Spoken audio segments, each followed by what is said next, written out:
Stand against the bathroom wall, you stinking mechanic! My daughter-in-law screamed at me during my son's wedding. I smiled, decided to cancel my gift, and walked away. When they found out my gift was a check for "The leech wouldn't stop calling me. I'm glad to have you here." Follow my story until the end and comment the city you're watching from so I can see how far my story has reached. I've been to a lot of weddings in my 63 years, but I never thought I'd be treated like garbage at my own son's. The invitation said 4 o'clock at the Riverside Country Club, the kind of place where I'd never set foot if it weren't for Marcus marrying into money. I wore my best suit, the navy one Martha had picked out for me 3 years before she passed. It still smelled faintly of her perfume when I pulled it from the closet that morning. The parking lot was full of luxury cars that cost more than most people make in a year. I parked my old Ford pickup between a Mercedes and a BMW, feeling like a weed in a rose garden. But this was my son's wedding day, and I wasn't going to let anyone's money intimidate me. I'd worked my hands raw for 40 years as a mechanic, built my business from nothing, and I had every right to be there. The country club buzzed with conversation and clinking glasses. Women in designer dresses floated past like colorful butterflies, their jewelry catching the afternoon light streaming through tall windows. Men in expensive suits talked loudly about stock portfolios and golf handicaps. I recognized a few faces from previous family gatherings, but most were strangers from Lily's world. I spotted Marcus near the altar, adjusting his bow tie nervously. He looked handsome in his tuxedo, though thinner than when I'd last seen him 6 months ago. Lily had been keeping him on some fancy diet, something about toxins and cleanses that I never understood. When our eyes met across the room, he gave me a quick wave but didn't come over. I understood. Groom nerves. The ceremony itself was beautiful, I'll give them that. Lily looked stunning in her white gown that probably cost more than my mortgage payment. She glided down the aisle like she was born to be the center of attention, which maybe she was. Her father, some big-shot lawyer, walked her down with his chest puffed out like he was giving away a princess. I clapped when they kissed, same as everyone else. Marcus was happy, and that's what mattered. At least, that's what I told myself as I watched my son transform into someone I barely recognized, surrounded by people who wouldn't give me the time of day. The reception started immediately after, and that's when things went south. I made my way through the crowd looking for my assigned seat. The tables were marked with elegant cards, and I searched through table 1, table 2, working my way through the numbers. I found myself at table 12, stuck in the back corner near the kitchen doors with some distant relatives I'd met maybe twice. That should have been my first clue. I was making small talk with Marcus's great aunt when I decided to use the restroom. The bathrooms were down a marble hallway, lined with oil paintings of dead rich people. As I walked back toward the reception, I heard my name being discussed in hushed but angry tones around the corner. "Where did you put Bruce?" It was Lily's voice, sharp with irritation. "Table 12, like you asked," replied someone I didn't recognize, probably the wedding planner. "Good. Keep him there. And make sure the photographer knows not to include him in any of the family shots. This is a classy event." My feet felt like they were glued to the marble floor. I pressed myself against the wall, my heart hammering in my chest. What if Marcus asks where his father is during pictures? The planner asked. Marcus won't ask. He knows better by now. The words hit me like a punch to the gut. My own son had agreed to erase me from his wedding photos. I stood there for what felt like hours, but was probably only seconds, trying to process what I'd heard. Then I heard footsteps and managed to duck into an alcove before Lily rounded the corner with 2 women I didn't recognize. I made it back to table 12 somehow, though I don't remember the walk. The great aunt was still talking about her cats or her garden. I couldn't focus. Everything felt muffled, like I was underwater. I picked at the expensive food on my plate, some kind of fish with a sauce I couldn't pronounce, while watching my son laugh and dance with his new wife. The speeches started after dinner. Marcus's best man told funny stories about college. Lily's maid of honor gushed about their friendship since childhood. Then Marcus stood up to thank everyone for coming. "I want to thank my beautiful wife for making me the luckiest man alive," he began, his voice carrying across the silent room. "And I want to thank the Ashford family for welcoming me with open arms." He went on to thank Lily's parents, her grandparents, even her college roommate who'd helped plan the bachelor party. He thanked the wedding planner, the caterer, the band. But as the speech went on and on, one name never came up, mine. I sat there listening to my son thank everyone except the man who'd raised him alone after his mother died, who'd worked double shifts to pay for his college, who'd taught him to drive and throw a baseball and be a decent human being. Or so I thought. The applause was thunderous when Marcus finished. People were wiping tears from their eyes, calling it the most beautiful speech they'd ever heard. I clapped too, because what else could I do? Make a scene at my son's wedding? After the speeches, people started mingling again. I was considering making my excuses and heading home when I felt a hand on my shoulder. I turned around to find Lily standing behind me, her smile as fake as her eyelashes. "Bruce," she said in that saccharine voice she used when other people were listening. "Having a good time?" "It's a beautiful wedding," I managed to say. "Oh, I'm so glad you think so. We put so much work into making it perfect." She glanced around dramatically, then leaned closer. "Actually, I need to ask you a tiny favor." Here it comes, I thought. The photographer wants to get some shots of the family by the fountain outside, and honestly, the lighting is just perfect right now. But we're having some issues with spacing and composition. Her voice dropped to a whisper, but it was the kind of whisper meant to be overheard. "Would you mind terribly standing by the bathroom wall over there, just for a few minutes while we get the important shots?" The words hung in the air like a slap. Around us, conversations had quieted. People were listening, waiting to see how I'd react. I could feel eyes on me from every direction. "Stay by the bathroom wall, you filthy mechanic." The whisper disappeared entirely, replaced by a voice loud enough for half the reception to hear. "This is a classy event, not some trailer park barbecue." The silence that followed was deafening. 200 people stared at me, waiting for my response. Some looked shocked, others seemed amused by the entertainment. A few were already pulling out their phones. I looked at Lily's face, twisted with contempt and satisfaction. This wasn't about photographs or lighting or spacing. This was about putting me in my place, making sure everyone knew where I stood in this new family hierarchy. I glanced around the room and found Marcus. He was standing near the head table, frozen with his mouth slightly open. Our eyes met across the crowded reception hall, and for a moment I thought he might say something. I thought he might defend his father. Instead, he looked away. That's when I smiled. Not the fake smile I'd been wearing all day, but a real one. Because suddenly, everything became crystal clear. I reached into my jacket pocket and pulled out the thick envelope I'd been carrying all day. The envelope containing my wedding gift to the happy couple. "You know what, Lily?" I said, my voice calm and steady. "You're absolutely right. I don't belong here." I tucked the envelope back into my pocket and looked around the room one more time. All these people in their expensive clothes, looking down on the man who'd built something from nothing with his bare hands. Let them have their fancy party. I walked toward the exit, my head held high. Behind me, I could hear the murmur of confused conversations starting up again. Someone called my name, but I didn't turn around. The cool evening air hit my face as I stepped outside, and I took my first deep breath in hours. I got into my old pickup truck and drove home, leaving behind a room full of people who'd never understand that sometimes walking away with your dignity is worth more than all the money in the world. But they were about to learn exactly how much money we were talking about.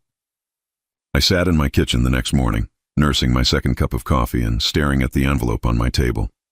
It looked so innocent lying there between the salt shaker and Martha's old recipe box. Just a cream-colored envelope with Marcus and Lily written in my careful handwriting. But inside that envelope was a check for $500,000. Half of everything I'd saved and built over 40 years of working. Half of what I'd planned to leave Marcus when I died, given early so I could see him enjoy it. The other half was meant to stay in investments for his future, for grandchildren I'd probably never meet now, for a legacy that apparently meant nothing to the people it was intended for. My phone had been ringing since 7 in the morning. The caller ID showed Marcus's number, but I let it go to voicemail every time. Then Lily's number started calling. I ignored those too. I wasn't ready to talk to either of them yet. I needed time to process what had happened, to figure out what came next. The truth was, I'd been planning this gift for 2 years. When Marcus announced his engagement to Lily, I decided it was time to liquidate some of my assets. The 3 auto repair shops I'd built weren't making me rich, but they'd been profitable enough that I could sell them to a chain for a decent price. Combined with Martha's life insurance and what we'd managed to save over the years, it was more money than a mechanic from the wrong side of town had any right to have. I'd wanted to surprise them. Maybe help them buy a house, start their married life without debt. Maybe show Lily's family that Bruce the mechanic wasn't just some greasy-handed nobody who didn't belong at their fancy parties. How stupid that seemed now. By noon, the calls had become constant. My voicemail box was full. I finally decided to listen to a few messages just to see how desperate they were getting. "Dad, it's Marcus. Please call me back. There was a misunderstanding yesterday. Lily feels terrible. She was just stressed about the wedding. You know how brides get. Please, Dad, call me." The next message was different. Lily's voice, but trying to sound sweet and apologetic. "Bruce, hi, it's Lily. I am so sorry about yesterday. I was completely out of line. Wedding planning is just so stressful, and I took it out on you. That was wrong of me. Marcus is really upset with me, and I don't blame him. Could we maybe meet for lunch this week? I'd love to make it up to you." I almost laughed. She'd gone from calling me a filthy mechanic to wanting to take me to lunch in less than 24 hours. I wondered what had changed her mind so quickly. The third message answered that question. "Dad, it's Marcus again. Look, Lily mentioned you had an envelope yesterday. A wedding gift? We never got it. And we're trying to make sure all the gifts are accounted for. The wedding planner is helping us track everything down. If you still have it, maybe we could pick it up this evening. We're already in the neighborhood." There it was. They weren't calling because they felt bad about humiliating me.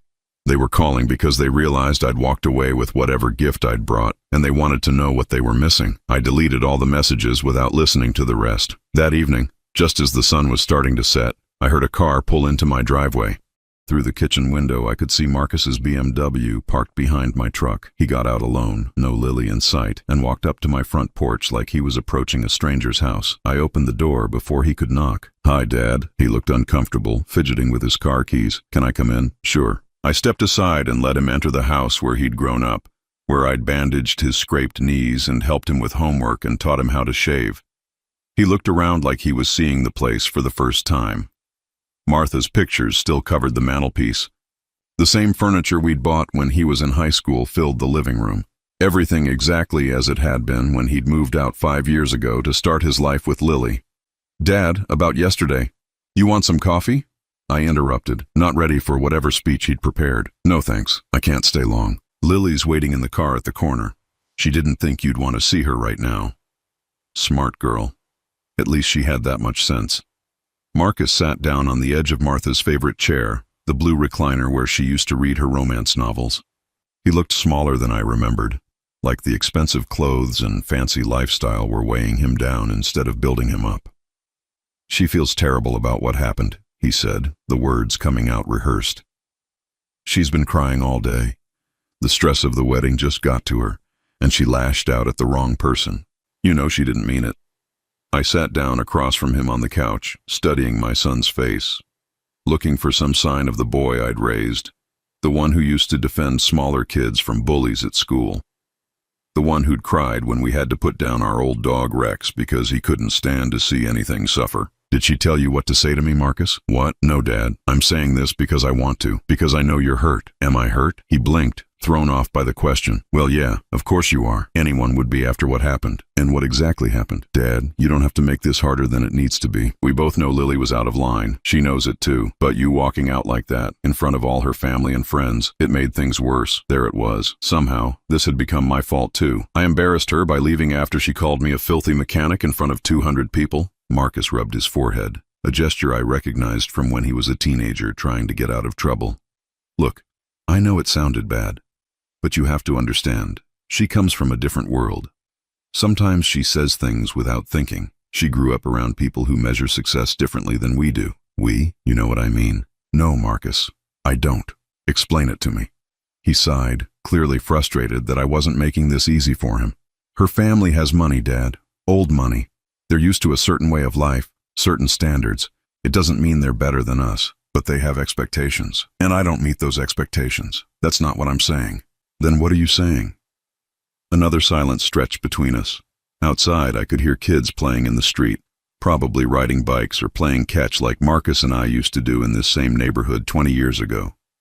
"The envelope, Dad," Marcus finally said, giving up on the apology speech.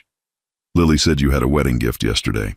We didn't see it on the gift table. No, you wouldn't have. So you still have it? I reached into the kitchen and picked up the envelope from the table. Marcus's eyes followed it like a dog watching a bone. This it? I held up the envelope. Yeah, can I? He gestured toward it. I sat back down, still holding the envelope. Guess what's inside, Marcus? Dad, I don't want to play games. Humor me. What do you think your old man, the filthy mechanic, could afford to give you as a wedding present? Something in my tone made him look at me more carefully.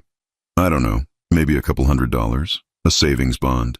$500,000.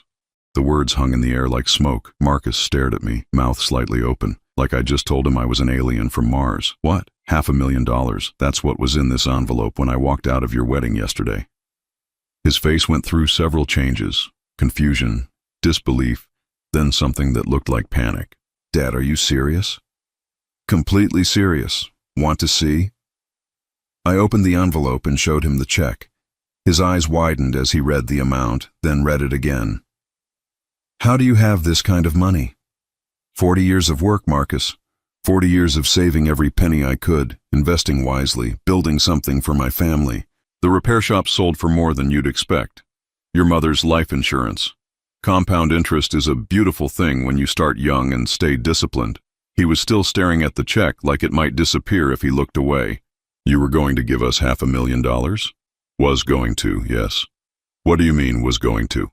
I put the check back in the envelope and set it on the coffee table between us. Marcus, let me ask you something. Yesterday, when your wife called me a filthy mechanic in front of all those people, what did you do? Dad? What did you do when she told me to stand by the bathroom wall because I didn't belong with the important people? He looked down at his hands. I was shocked. I didn't know what to say. You didn't know what to say when someone humiliated your father at your own wedding. It happened so fast. It wasn't fast, son. There was plenty of time for you to say something, to stand up for the man who raised you, but you didn't. You looked away. The silence that followed was deafening. Marcus sat there staring at his expensive shoes, probably trying to figure out how to fix this without actually admitting he'd done anything wrong. So what happens now? He finally asked. Now you go home to your wife and tell her that her little tantrum yesterday cost you both $500,000. Dad, come on. Don't do this because you're angry. Don't punish me for her mistakes. I'm not punishing anyone, Marcus. I'm just not rewarding them either. His phone started buzzing. He glanced at it, and I could see Lily's name on the screen. She's wondering what's taking so long, he said. Then you better go. He stood up slowly, looking at the envelope on the table like it was a snake that might strike at any moment. This doesn't have to be the end of the conversation, he said. Maybe we could all sit down together, work this out like adults. Maybe, I said, knowing we wouldn't. After he left, I sat in my living room for a long time, holding that envelope and thinking about the future I'd imagined for my son, a future where he'd be grateful for the sacrifices I'd made, where he'd understand the value of hard work and respect, a future where his wife might not love me but would at least treat me with basic human decency. That future had died yesterday at the Riverside Country Club, but as I sat there in Martha's chair, I realized something else had died too, my need for their approval. For the first time in years, I felt free. My phone started ringing again. This time, I didn't even look to see who it was. 3 days passed in blessed silence. No phone calls, no unexpected visits, no desperate voicemails. I started to think maybe Marcus had finally gotten the message. Maybe he'd decided that $500,000 wasn't worth swallowing his pride and admitting his wife was wrong. I should have known better. On Thursday morning, I was in my garage organizing my tools when I heard a car door slam in the driveway. Through the window, I could see Marcus's BMW again, but this time Lily got out too. She was wearing a simple sundress instead of her usual designer outfits, and her makeup looked deliberately understated. The performance was already beginning. I stayed in the garage, pretending to be absorbed in sorting through my socket wrenches. Maybe if I ignored them, they'd go away. Dad? Marcus's voice called from the driveway. We know you're in there. We just want to talk. I heard footsteps approaching, then Lily's voice, softer than I'd ever heard it. Bruce, please, I need to apologize properly. Against my better judgment, I walked out to meet them. Lily's eyes were red-rimmed and she looked genuinely distressed. If I didn't know better, I might have felt sorry for her. I've been sick about what happened at the wedding, she began before I could say anything. I haven't slept in 3 days. I keep replaying it in my head, wishing I could take it back. She took a step closer, and I noticed her hands were shaking. I don't know what came over me. The stress, the pressure from my family, the photographers constantly telling us what to do. None of that is an excuse, but I want you to understand that it wasn't really me talking. That's not who I am. Marcus stood behind her, nodding along like a bobblehead doll. We both know that's not who you are, Lily, I said quietly. Exactly, she said, relief flooding her face.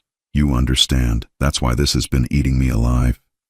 Because you know I'm not some spoiled brat who looks down on people.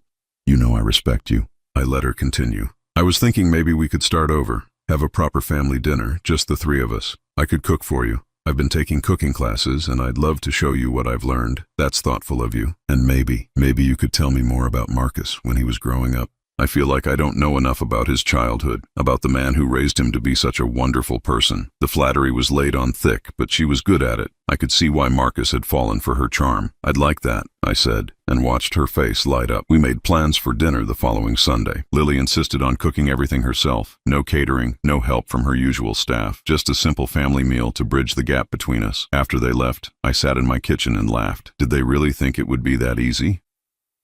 Sunday arrived, and I showed up at their house right on time.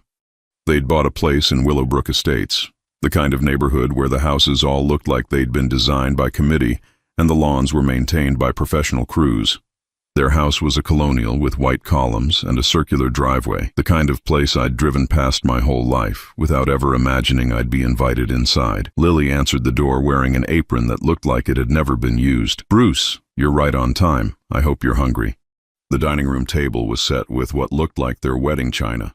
Candles flickered in silver holders, and soft classical music played from hidden speakers. Everything was perfect, just like at the country club. During dinner, Lily was the picture of the devoted daughter-in-law. She hung on every word I said, laughed at my jokes, asked thoughtful questions about my work and my life with Martha. She even teared up when I mentioned how much I missed my wife. She sounds like she was an amazing woman, Lily said, reaching across the table to squeeze my hand. I wish I could have known her better. She would have loved you. I lied smoothly. Marcus beamed, clearly thrilled that his wife and father were finally getting along. After dinner, Lily insisted on showing me the photo albums from their honeymoon in Europe. Page after page of Marcus and Lily in front of famous landmarks, eating at expensive restaurants, staying in luxury hotels, the kind of trip that probably cost more than most people make in 6 months. We took so many pictures, she said, settling beside me on their white leather couch. But you know what's missing? What's that? Family photos. We hardly have any pictures with you, Bruce. That needs to change. She pulled out her phone and started snapping selfies of the three of us. Marcus on one side, her on the other, me in the middle looking like an uncomfortable sandwich filling. These are perfect, she said, scrolling through the photos. I'm going to frame some of these for our mantelpiece. The evening continued in the same vein. Lily was attentive, charming, and apparently sincere in her desire to build a relationship with me.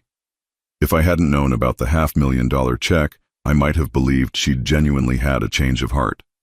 As I was getting ready to leave, she walked me to the door. Bruce, I hope tonight showed you how sorry I am about the wedding. I know I can't undo what I said, but I want you to know that I respect you. I respect what you've built, what you've accomplished. Marcus is lucky to have you as a father. Thank you, Lily. That means a lot. I was wondering, she paused, looking suddenly vulnerable. Do you think there's a chance we could put the wedding behind us? Move forward as a family? I pretended to consider it. I think that's possible. Really, but it's going to take time. Trust isn't rebuilt overnight. She nodded earnestly. Of course, I understand completely. I'm willing to do whatever it takes. 2 weeks later, the phone calls started again. But this time, they weren't from Marcus or Lily. Bruce, this is Dr. Sarah Chen from St. Mary's Hospital. I'm calling about your daughter-in-law, Lily Ashford Peterson. My blood went cold. What happened? She was brought in about an hour ago. There's been a miscarriage. She's asking for you. A miscarriage? I hadn't even known Lily was pregnant. I drove to the hospital in a daze, my mind racing. When had she gotten pregnant? Why hadn't Marcus told me I was going to be a grandfather? I found them in a private room on the 3rd floor. Marcus sat beside Lily's bed, holding her hand and looking devastated. Lily lay propped up against the pillows, pale and fragile looking. Bruce, she said weakly when she saw me. You came. Of course I came. How are you feeling? Empty, she whispered, tears rolling down her cheeks. We lost our baby. Marcus looked up at me with red-rimmed eyes. Dad, We were going to tell you about the pregnancy at Sunday dinner next week. We wanted it to be a surprise. I sat down in the chair on the other side of Lily's bed, trying to process this information. A grandchild. I'd been about to have a grandchild, and now it was gone. How far along were you? I asked gently. 8 weeks, Lily said. We just heard the heartbeat last week. Everything seemed fine, and then... She broke down sobbing. I reached over and took her free hand. I'm so sorry, Lily. I'm so sorry for both of you. The doctor said it was probably stress-related, Marcus said quietly. All the tension from the wedding, the family conflict. She's been so worried about fixing things between us. The implication hung in the air like a weight. My anger, my refusal to forgive, had somehow contributed to the loss of my grandchild. Marcus, that's not, I started to say. I'm not blaming you, Dad, he interrupted. I'm just saying that stress can affect pregnancy, and there's been a lot of stress lately. Lily squeezed my hand weakly. I don't want you to feel guilty, Bruce. This isn't your fault.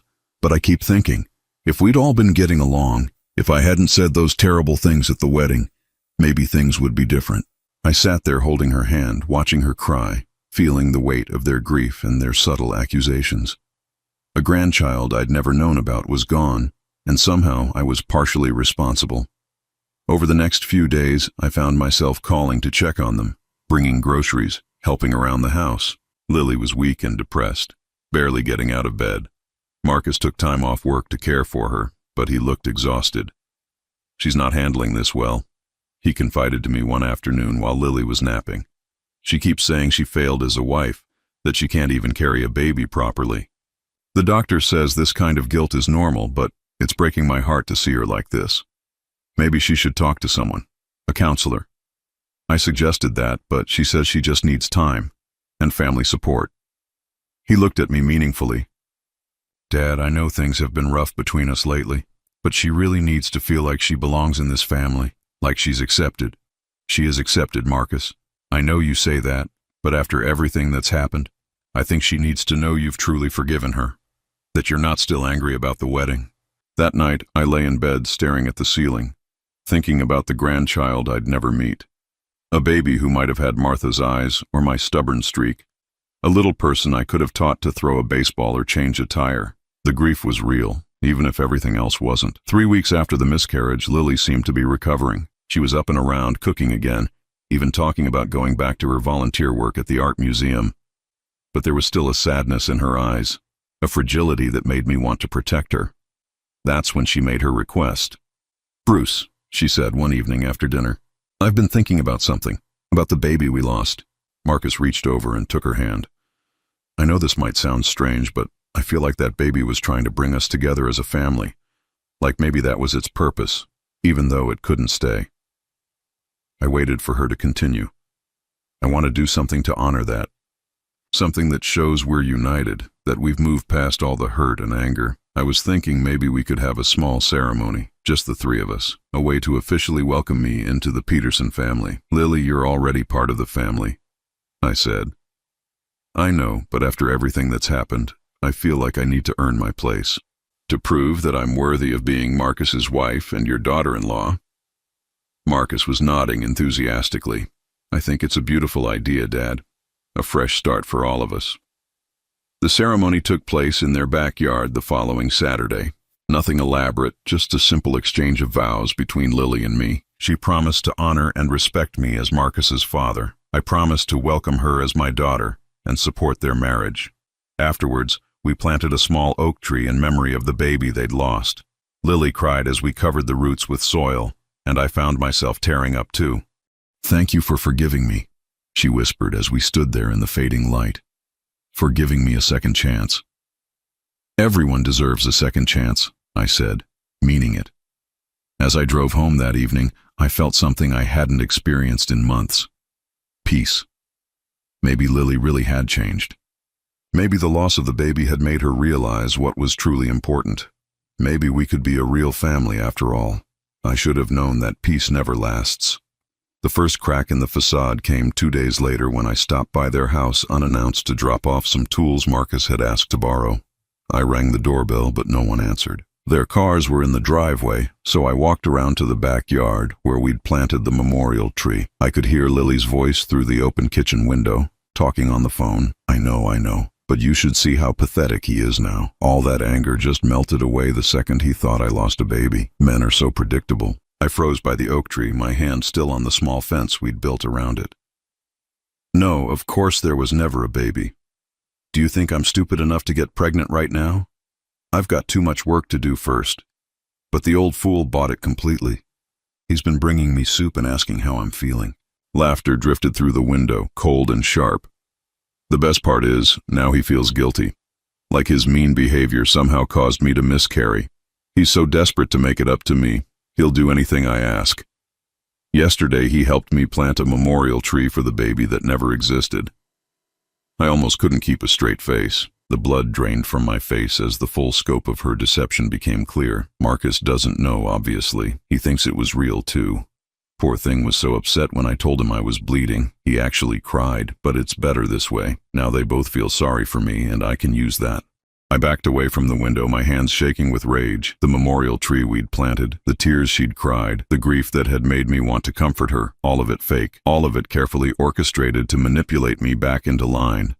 As I walked back to my truck, I could still hear her voice floating through the window.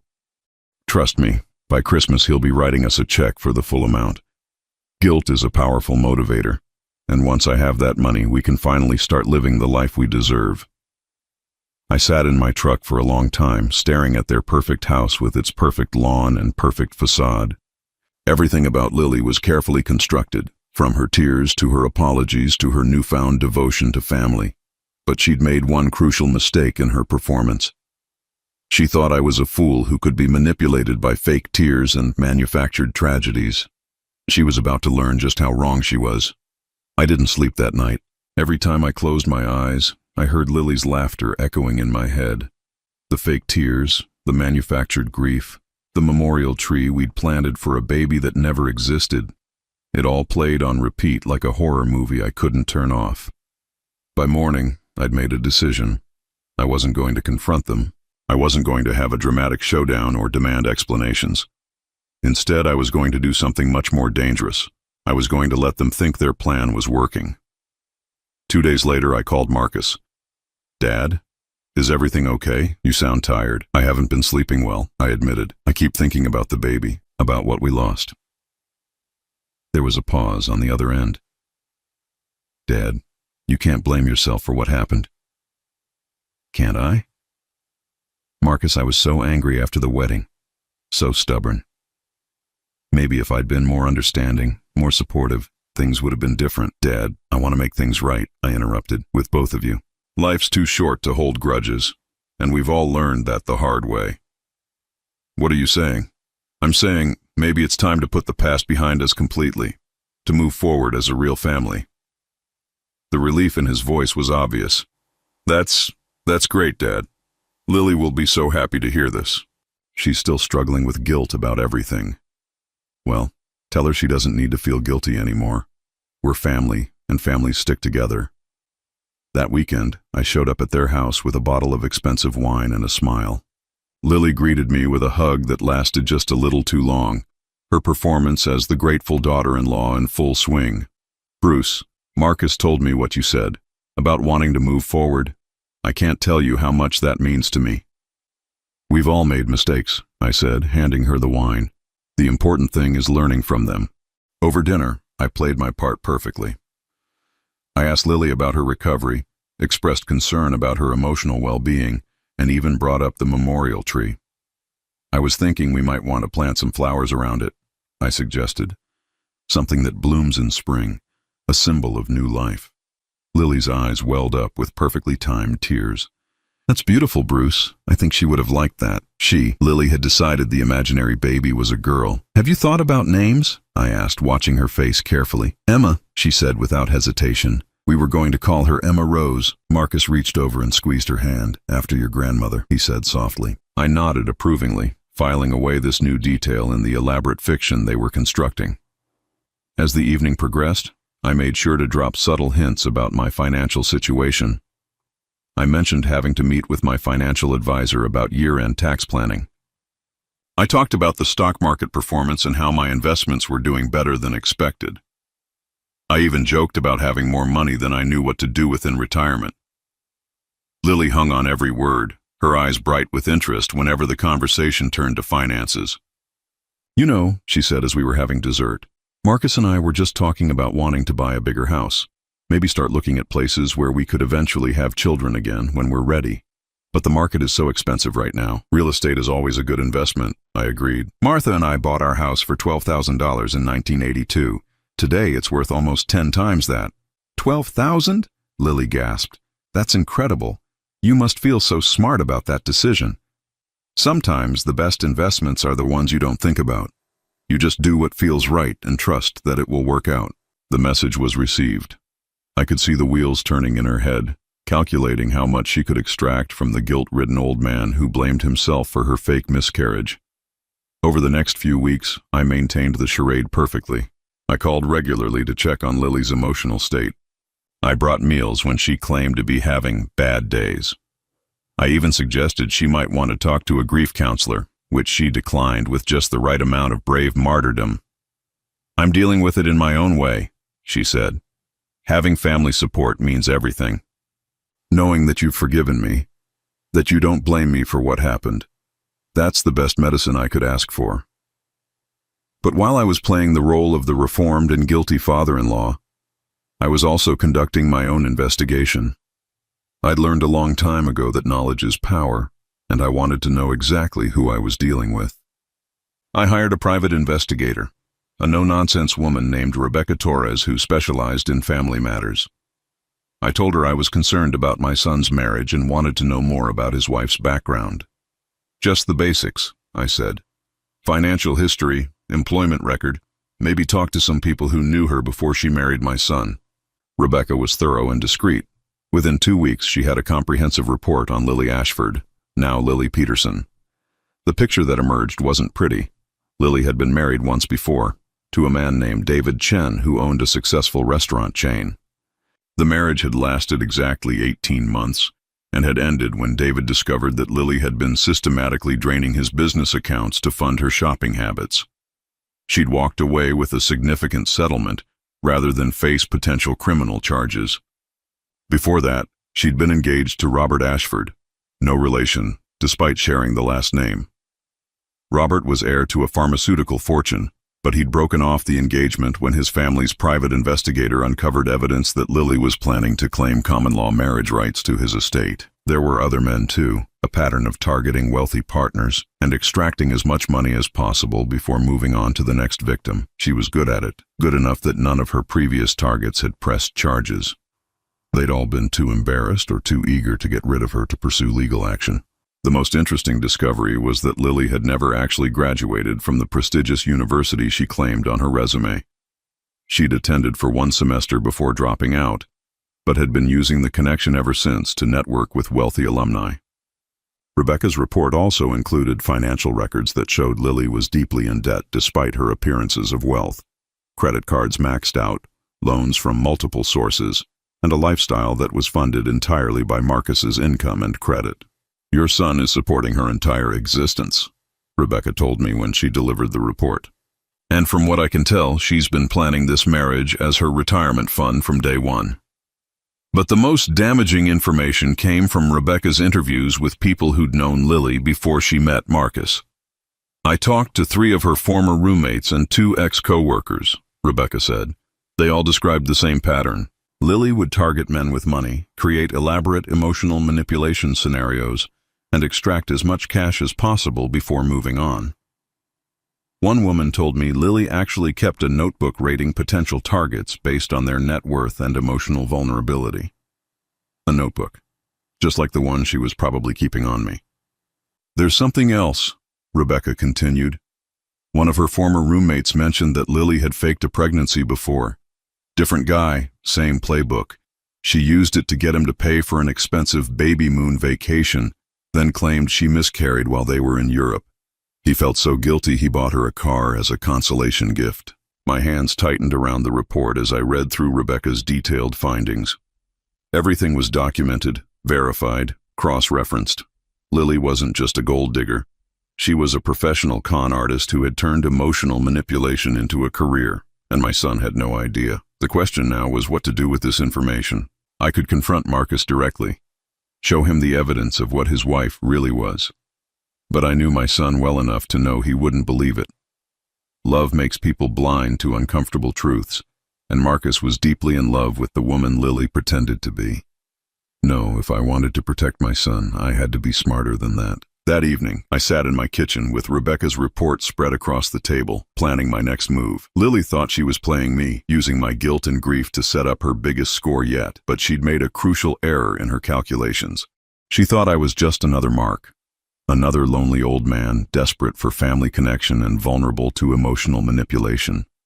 She had no idea that I'd spent 40 years building a business by reading people, by understanding their motivations, by staying 3 steps ahead of anyone who tried to cheat me. And she certainly had no idea that every conversation we'd had since the fake miscarriage had been recorded. Living alone in a big house, you worry about security. That's why I'd installed a comprehensive system with cameras and audio recording throughout the property. Every time Lily and Marcus visited, every phone conversation I'd had with them, every detail of their elaborate con game, all of it was preserved in digital clarity, but I wasn't ready to play that card yet. First, I wanted to see how far she was willing to go. The next phase of her plan revealed itself the following week when Marcus called with exciting news. Dad, you'll never guess what happened. Lily got offered an amazing opportunity. What kind of opportunity? There's this charity organization, Children's Medical Research Foundation, and they want her to be their new development director. It's a dream job for her, using her organizational skills for something meaningful. That sounds wonderful. The only thing is, they need someone who can make a significant personal donation to show their commitment to the cause. It's standard practice in the nonprofit world, they said. Kinda like putting skin in the game. Of course it was. How much are we talking about? Well, that's the thing. It needs to be substantial enough to demonstrate serious commitment. They suggested somewhere in the range of $250,000. I let out a low whistle. That's a lot of money, Marcus. I know. And normally we'd never even consider asking, but with Lily still recovering from the miscarriage, she really needs something positive to focus on. This job could be exactly what she needs to heal. The manipulation was flawless. They weren't asking for money for themselves. They were asking for money to help Lily recover from the trauma I had supposedly caused. Money that would go to help sick children, no less. How could I possibly refuse? And honestly, Dad, Marcus continued, we thought maybe this could be your gift to Emma. A way to honor her memory by helping other children. Emma. The imaginary baby had now become the emotional leverage for a $250,000 con.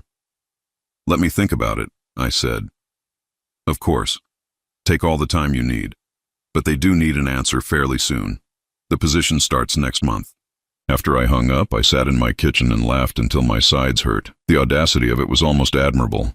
They'd created an entire fictional charity job as a cover for stealing my money, complete with emotional manipulation and dead baby guilt.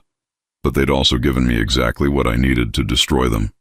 I called Rebecca Torres. I need you to do some research on the Children's Medical Research Foundation, I told her. I'm particularly interested in whether they actually exist, whether they're offering anyone a development director position, and whether they require new employees to make personal donations.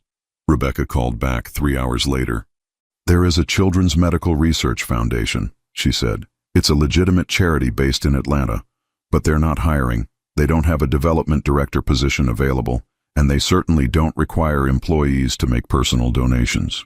That would be completely unethical and probably illegal. So if someone was claiming to have a job offer from them, they'd be lying, probably planning to set up a fake account to receive the donation money. I thanked Rebecca and hung up. Then I made 2 phone calls. The first was to my lawyer, David Morrison, who'd been handling my affairs for 20 years. David, I need to make some changes to my will, I said. Significant changes. And I need them done quickly and quietly. What kind of changes? I'm removing Marcus as my primary beneficiary. I want everything to go to charity instead. The real Children's Medical Research Foundation, as a matter of fact. And I want to set up a small trust for Tom Bradley. Tom was the young man who'd been working at my garage for the past 5 years, first as an apprentice and now as the manager of my old shop. He was the son I'd never had, loyal and honest and hardworking. If anyone deserved to benefit from my life's work, it was him. Bruce, are you sure about this? That's a major decision. Maybe we should discuss. I'm completely sure, David, and I want it done by the end of the week. The second call was to Tom. Tom, it's Bruce. Do you have a few minutes to talk? There's something I need to discuss with you. As I explained the situation to Tom, I could hear the shock in his voice. Mr. Peterson, I don't know what to say. Are you sure about this? I've never been more sure of anything in my life. You've been like a son to me these past few years. You've earned this. But what about Marcus? He's your real son. Marcus made his choice when he chose money over family. You chose loyalty and respect. That's worth more than blood. After I hung up, I poured myself a glass of Martha's favorite wine and sat on the back porch, watching the sunset paint the sky in shades of orange and gold. Tomorrow, I would start the final phase of my plan. Lily thought she was playing the long game, slowly manipulating me toward a massive payday. But she had no idea that the game was already over. She'd just lost everything, and she didn't even know it yet. The meeting with my lawyer was scheduled for Friday morning at 9 o'clock. David Morrison had been handling my legal affairs since Martha and I bought our first house, and he'd never questioned my decisions before. But as I sat across from his mahogany desk, watching him review the new will documents, I could see the concern in his weathered face. Bruce, I have to ask one more time. Are you absolutely certain about this? Disinheriting your only son is a decision that can't be undone after you're gone.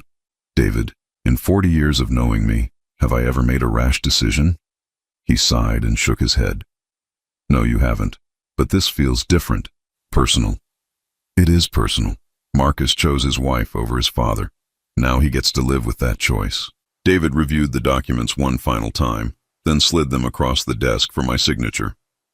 The new will leaves your entire estate to the Children's Medical Research Foundation in Atlanta, with the exception of a $50,000 trust for Thomas Bradley. All previous wills are hereby null and void. I signed my name with steady hands, feeling a weight lift from my shoulders with each stroke of the pen. There's one more thing, I said, pulling out a sealed envelope. I want you to hold on to this. Don't open it unless something happens to me, and don't give it to anyone except Tom Bradley. It contains some recordings and documents that explain my reasons for these changes. David took the envelope and locked it in his safe. Bruce, I hope you know what you're doing. For the first time in months, I know exactly what I'm doing. That afternoon, I called Marcus to give him my answer about Lily's supposed job opportunity. Dad, I'm so glad you called. Lily's been anxiously waiting to hear from you. This opportunity means so much to her. Well, you can tell her I've been thinking about it, and I've decided I want to help. The excitement in Marcus's voice was genuine. Really, Dad, that's incredible. She's going to cry when I tell her. I'm sure she will. But Marcus, I need to be smart about this. It's a lot of money, and I want to make sure it's handled properly. Of course, whatever you need. I'll need to see some documentation from the charity, official letterhead, contact information, details about the position. And I'll want to speak with someone from their board of directors before I write any checks. There was a pause on the other end. Sure. I'll have Lily get all that information together for you. Good. And Marcus, I don't want Lily to know I'm doing this until everything is finalized.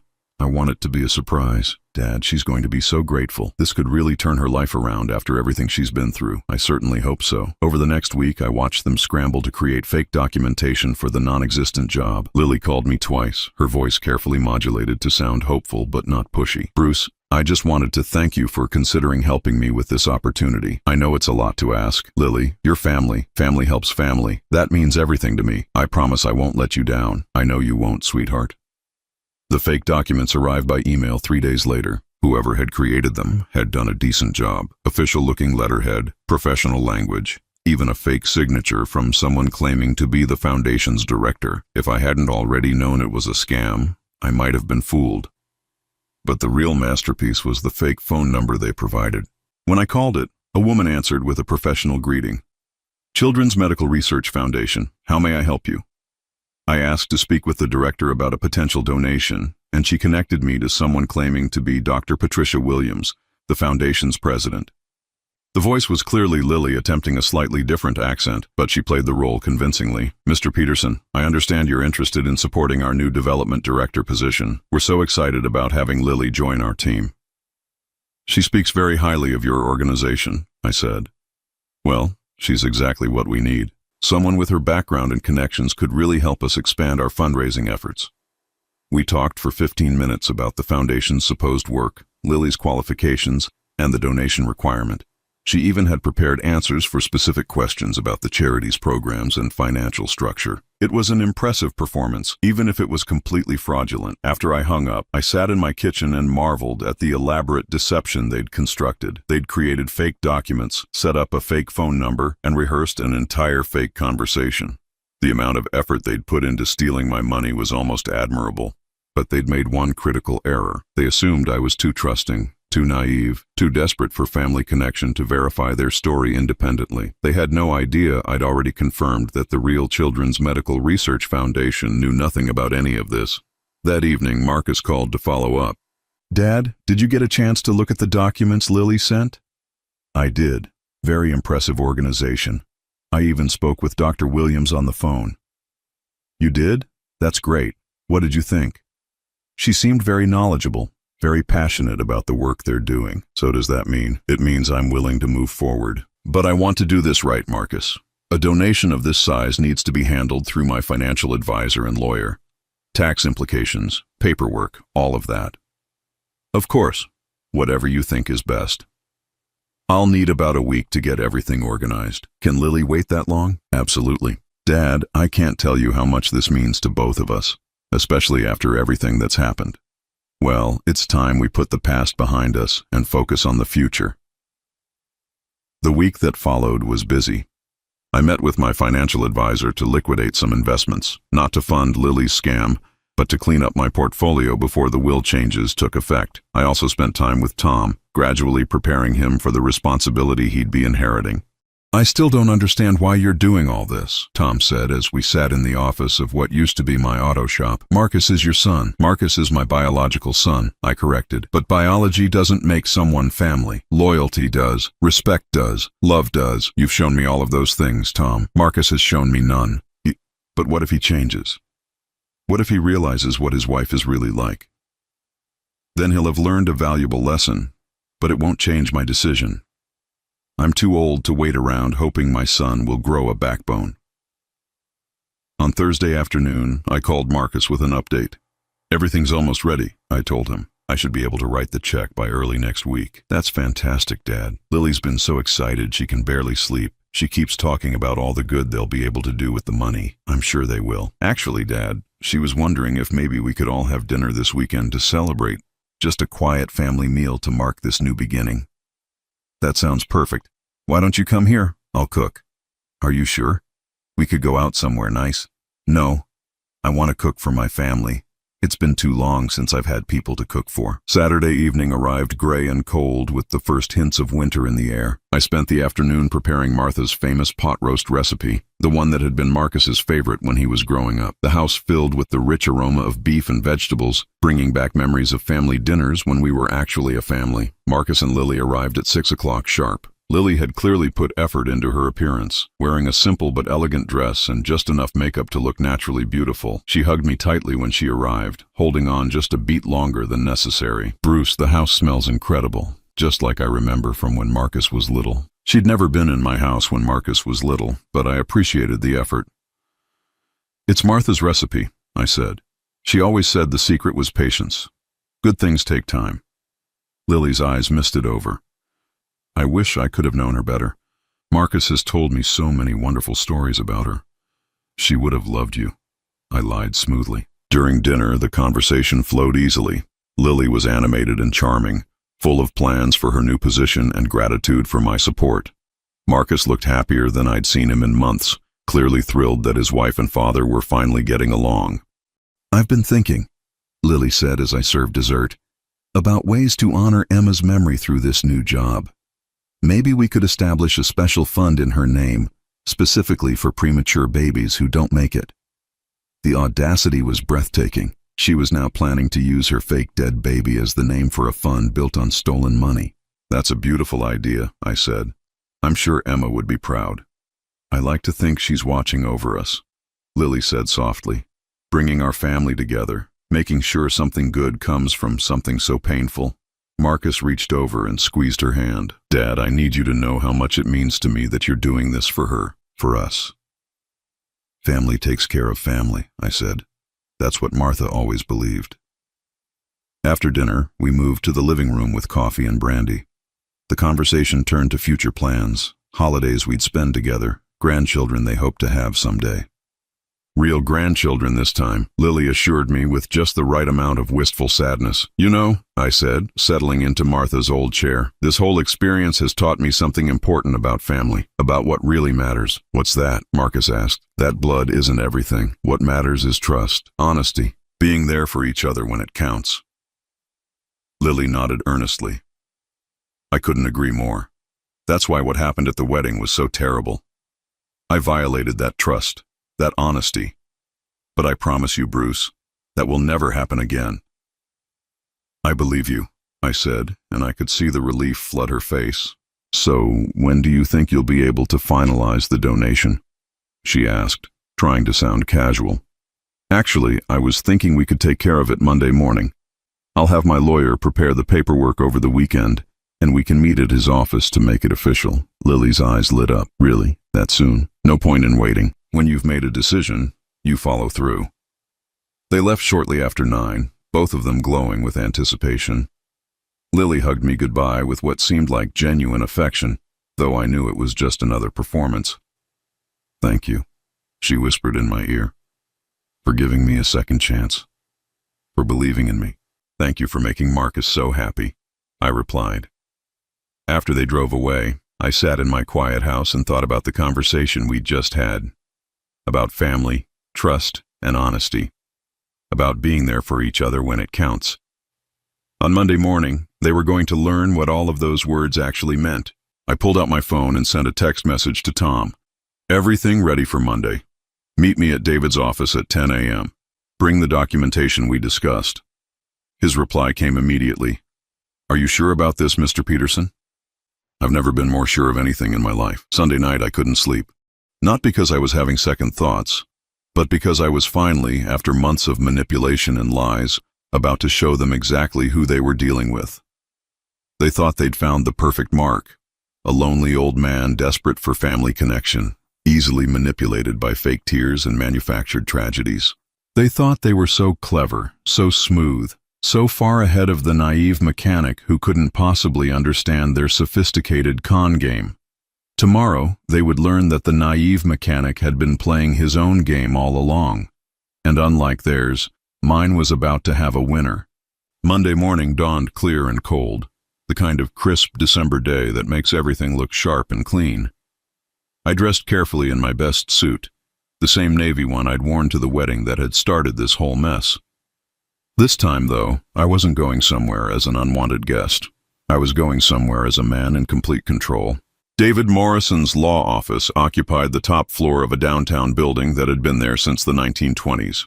The waiting room still had the original hardwood floors and tall windows that let in streams of morning light. I arrived 15 minutes early and sat in one of the leather chairs, watching the city wake up below me. Tom arrived at 10 minutes before 10. Looking nervous in his only good suit. He'd been like a son to me for 5 years, and today he was about to discover just how much that meant. Mr. Peterson, I still think maybe we should reconsider this. Maybe talk to Marcus first. Give him a chance to. Tom, I interrupted gently. I've given Marcus 38 years of chances. Some people don't change until they face real consequences. David appeared in the doorway of his office. Bruce, Tom, please come in. I have everything prepared. Marcus and Lily were already seated at the conference table, both dressed like they were attending a graduation ceremony. Lily wore a cream-colored dress that probably cost more than Tom made in a week, and her smile could have powered the building. Dad! Marcus stood up and hugged me. I can't believe we're actually doing this. Lily barely slept last night. I'm just so grateful, Lily said, standing to kiss my cheek. This is going to change everything. I certainly hope so, I replied. David gestured for everyone to take their seats. Before we begin, I want to make sure everyone understands what we're here to accomplish today. Mr. Peterson has asked me to prepare documentation for a charitable donation to the Children's Medical Research Foundation. That's right, Lily said eagerly, for my new position as development director. David nodded and opened a thick folder. Yes, I've been in contact with the foundation to coordinate this gift. He looked up at Lily with a neutral expression. Interesting organization. They were quite surprised to hear from me. A flicker of something crossed Lily's face, but she recovered quickly. Surprised? Well, they seemed confused about a few details, particularly regarding your employment with them. The room went very quiet. Marcus looked confused, glancing between his wife and the lawyer. I spoke with Dr. Patricia Williams, their president. David continued conversationally. Lovely woman. She was very curious to know who had been using her name and the foundation's reputation for unauthorized purposes. Lily's face went pale. I think there might be some misunderstanding. Oh, I think you're right about that, David agreed. Someone definitely misunderstood something. He turned to a fresh page in his folder. The Real Children's Medical Research Foundation has never heard of you, Ms. Peterson. They're not hiring a development director. They don't require employees to make personal donations, and they certainly didn't authorize anyone to solicit money on their behalf. Marcus stared at his wife, his mouth slightly open. Lily, what is he talking about? Marcus, I can explain. Actually, I interjected, pulling out my own folder. I think I can explain better. I set the private investigator's report on the table, along with printed transcripts of the recorded conversations I'd captured over the past few weeks. David Chen, I read from the first page. Married to Lily Ashford for 18 months. Marriage ended when he discovered she'd been stealing from his business accounts. Sound familiar, Marcus? Marcus picked up the report with trembling hands. What is this? That's a comprehensive background check on your wife. Very interesting reading. Did you know she was married before? That's not. Marcus looked at Lily desperately. You said you'd never been married. Lily stood up abruptly. This is all lies. Someone's trying to sabotage me. Robert Ashford, I continued reading, engaged to Lily for 6 months before his family discovered she was planning to make false common-law marriage claims against his estate. Dad, stop, Marcus said weakly. Oh, we're just getting started. I flipped to the next section. Here's my favorite part. The fake pregnancy with Jonathan Mills. Sound familiar? She used the same playbook on him that she used on us. Fake pregnancy, fake miscarriage, guilt-induced payoff. The color had completely drained from Marcus's face. He looked at his wife like he was seeing her for the first time. Lily? His voice was barely a whisper. She sat back down, her performance finally cracking. Marcus, you have to understand. I was different then. Young and stupid. I've changed. Have you? I asked. I pulled out my phone and pressed play on an audio file. Lily's voice filled the room, crystal clear. I know, but you should see how pathetic he is now. All that anger just melted away the second he thought I lost a baby. Men are so predictable. Marcus dropped the report like it was on fire. Oh my God. No, of course there was never a baby. Do you think I'm stupid enough to get pregnant right now? I've got too much work to do first. But the old fool bought it completely. Lily lunged for my phone, but Tom was faster, standing up to block her path. That's enough, she said, her sweet voice replaced by something cold and sharp. You can't prove any of this. Actually, I can. David opened another folder. The phone number you provided for the fake charity? It was traced to a prepaid cell phone registered under a false name. The fake documents you created? They contained several factual errors about the real foundation that only someone pretending to be affiliated with them would make. Marcus was staring at his wife like she'd grown a second head. Lily, tell me this isn't true. Tell me you didn't fake a pregnancy. Tell me you didn't lie about losing our baby. For a moment, Lily's mask slipped completely. The sweet, vulnerable woman disappeared, replaced by someone Marcus had never seen before. What did you expect? She snapped. You think I married you for your sparkling personality? Your family has money, Marcus. Real money. I've worked too hard to let some sentimental old fool ruin everything. The silence that followed was deafening. Marcus looked like he'd been physically struck. The memorial tree, he said quietly. We planted a tree for a baby that never existed. Oh, please, it's just a tree. That's when something in Marcus finally broke. He stood up, his chair scraping against the floor. Get out, he said, his voice barely controlled. Marcus, don't be ridiculous. We can work this out. Get out! The shout echoed through the office. Lily looked around the room, finally realizing that her game was over. Her eyes landed on me, filled with pure hatred.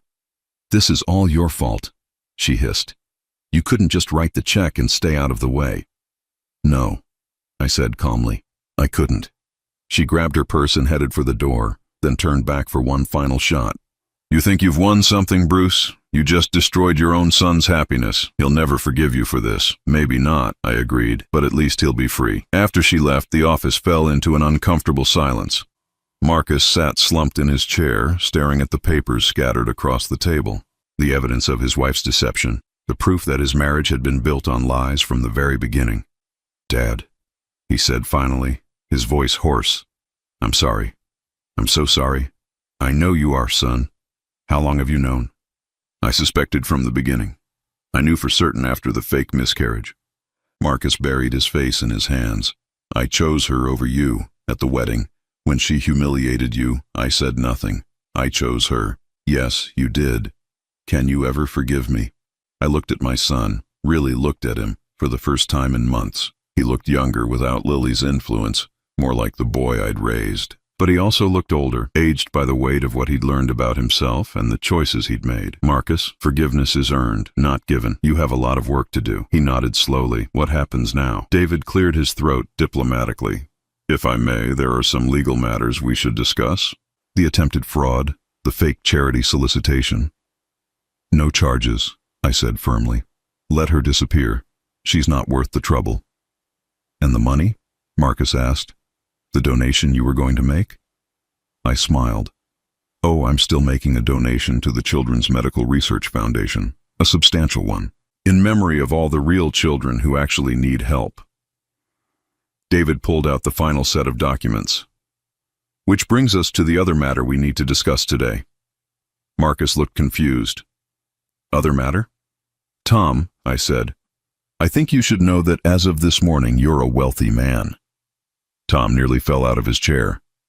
Mr. Peterson, what are you talking about? David placed a document in front of Tom. Mr. Peterson has established a trust in your name, $50,000 to be used for your education or to expand the auto repair business. But I don't understand. The rest of my estate, I continued, everything I've built over 40 years is going to charity. Real charity, where it can do some actual good. Marcus went very still. Dad, what are you saying?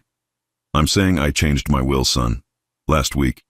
Everything goes to legitimate organizations that help people who actually need it. You disinherited me? You disinherited yourself when you chose money over family. When you let your wife treat me like garbage and said nothing. When you participated in her scheme to steal from me. Marcus started to cry then. Not the controlled tears of a man trying to maintain his dignity, but the raw, ugly sobs of someone whose entire world had just collapsed. Dad, please. I know I messed up, but I can change. We can start over. Can we? Marcus, for months you've been part of a plan to defraud me. You helped your wife fake a pregnancy, fake a miscarriage, fake a job opportunity. You sat there while she manipulated my grief and guilt. Even now, are you sorry because you realize what she did to me? Or are you sorry because you found out there's no money in it for you? He couldn't answer because we both knew the truth. I stood up and put my hand on Tom's shoulder. Tom's the son I should have had all along, loyal, honest, hardworking. He never asked me for anything, never tried to manipulate me, never made me feel like I didn't belong in my own family. But he's not your blood, Marcus protested weakly. No, he's not. But he's family in every way that actually matters. I walked to the window and looked out over the city where I'd spent my entire adult life building something meaningful, something that would outlast me and maybe make the world a little bit better. You know what the funny part is? I said, not turning around. If you'd just defended me at that wedding, if you'd told your wife that treating me with disrespect wasn't acceptable, none of this would have happened. I would have given you that check and been happy to do it. Dad, but you didn't. You chose her over me. Money over family, appearances over loyalty. So now you get to live with those choices. I turned back to the room. Marcus was still crying. Tom looked overwhelmed, and David was carefully organizing papers with the practiced neutrality of someone who'd seen too many families destroy themselves over money. The divorce papers will be ready by Thursday, David told Marcus. Given the circumstances, it should be fairly straightforward. I don't even know where to start, Marcus said. The house, the debts she ran up, the life we built. You start by learning to stand on your own 2 feet, I said, like I did when I was 18 and had nothing. like Tom did when his father walked out on his family. Like every person does who decides to take responsibility for their own life instead of looking for someone else to carry them. I gathered up my copies of the documents and put them in my briefcase. "Where are you going?" Marcus asked. "Home. I have a life to live, and for the first time in months, I can live it without worrying about who's trying to manipulate me." "What about us? What about our relationship?" I paused at the door. "Marcus, if you want a relationship with me, you're going to have to earn it. The same way Tom earned it, through respect and loyalty and genuine affection, not because you're hoping for an inheritance. How do I do that? Figure it out. You're a grown man." 6 months later, I was sitting on my back porch reading the newspaper when I heard a car pull into my driveway. Through the window, I could see Marcus getting out of a much older, more modest car than the BMW he used to drive. He walked up to the porch slowly, like a man approaching a job interview he wasn't sure he'd get. "Hi, Dad." "Marcus, I was wondering if maybe I could talk to you." "About what?" "About taking responsibility for what I did. About earning your respect back, if that's possible." I folded my newspaper and really looked at him. He'd lost weight, and not in a good way. His clothes were clean but well worn. His hair needed cutting, and there were dark circles under his eyes. "What happened to the house?" I asked. "Foreclosed. Turns out Lily had run up more debt than I knew about. Credit cards, personal loans, all in my name. Where are you living?" "Apartment across town. 1 bedroom, but it's clean and quiet. I'm working for Henderson's Construction now. Manual labor, but it's honest work. Henderson's Construction." I knew Pete Henderson, had done some work on his trucks over the years. Good man, fair employer, but he didn't pay much. "How long have you been there?" 4 months. Pete says if I keep working hard, he might make me a crew leader next year. I studied my son's face, looking for signs of the entitled, manipulated man he'd been 6 months ago. What I saw instead was someone who looked genuinely humbled, genuinely changed. "Why are you here, Marcus?" "Because I want to apologize. Not because I want something from you, but because you deserve an apology, a real one." "I'm listening." He sat down on the porch steps, not in the chair next to me, keeping his distance. "I was weak, Dad. Lily made me feel important, successful, like I was better than I actually was. And when she looked down on other people, including you, it made me feel superior too." "Go on." "At the wedding, when she called you a filthy mechanic, part of me was embarrassed, not of her behavior, but of you, of where I came from. I thought I'd moved beyond all that, become something better." The honesty in his voice was painful to hear, but I was wrong. "You built everything you have with your hands and your heart. You earned every dollar, every bit of respect, every friendship. You never had to lie or manipulate or pretend to be something you weren't. And what about you? I don't know who I am yet without someone else telling me, but I'm trying to figure it out." We sat in silence for a while, listening to the birds and the distant sound of kids playing in the neighborhood. "Are you happy?" I asked finally. He thought about it for a long moment. "I'm not happy yet, but I'm not miserable either. For the first time in years, I'm not pretending to be someone I'm not. That's something. It's a start. Dad, I know I don't deserve forgiveness. I know I hurt you in ways I can't undo. But if there's any chance, any possibility that someday we could have a relationship again, I'd like to try." I looked at this man who was my son, who'd made terrible choices but seemed genuinely committed to making better ones, who'd lost everything but appeared to be finding himself in the process. "Marcus, I'm not changing my will. What's done is done. I understand, and I'm not going to pretend that what happened didn't happen. Trust takes time to rebuild, I know. But if you're serious about earning back my respect, if you're willing to do the work without any guarantee of reward, then maybe we can start with coffee once a month, see how it goes." His face lit up with something I hadn't seen in years, genuine joy that had nothing to do with money or material gain. "I'd like that, Dad. I'd like that a lot. Next Sunday, 10 o'clock, Denny's on 5th Street. I'll be there." After he drove away, I sat on my porch until the sun went down, thinking about second chances and the difference between earning something and expecting it. Tom called that evening to tell me about his plans for expanding the shop, about the business courses he was taking at the community college, about the young woman he'd been dating who made him laugh. Marcus called to confirm our coffee date and to thank me for giving him a chance he knew he didn't deserve. And for the first time since Martha died, I went to sleep feeling like I had a family again. Not the family I was born with or the one I'd tried to hold together through obligation and guilt, but the one I'd chosen, the one that chose me back. The envelope with the $500,000 check still sat in my desk drawer, never cashed, now worthless. But it had served its purpose. It had shown me exactly who the people in my life really were. And sometimes that knowledge is worth more than all the money in the world. Now I'm curious about you who listen to my story. What would you do if you were in my place?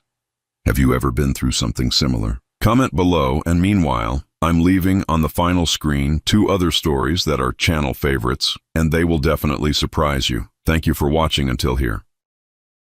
I went to my son's wedding as a single father, but when I arrived, my chair had a name tag. Annoying old man, invited out of obligation. My daughter-in-law's wealthy family burst into laughter, but the next day, I prepared a surprise. I'm glad to have you here. Follow my story until the end and comment the city you're watching from so I can see how far my story has reached. My name is Vincent, and at 58 years old, I thought I'd seen every kind of pain life could throw at me. I'd buried my beloved wife Sarah 12 years ago, raised our son Marcus alone through his teenage years, worked double shifts to pay for his college, and watched him build what I thought was a good life. But nothing prepared me for the humiliation I felt walking into that wedding reception. The venue was magnificent.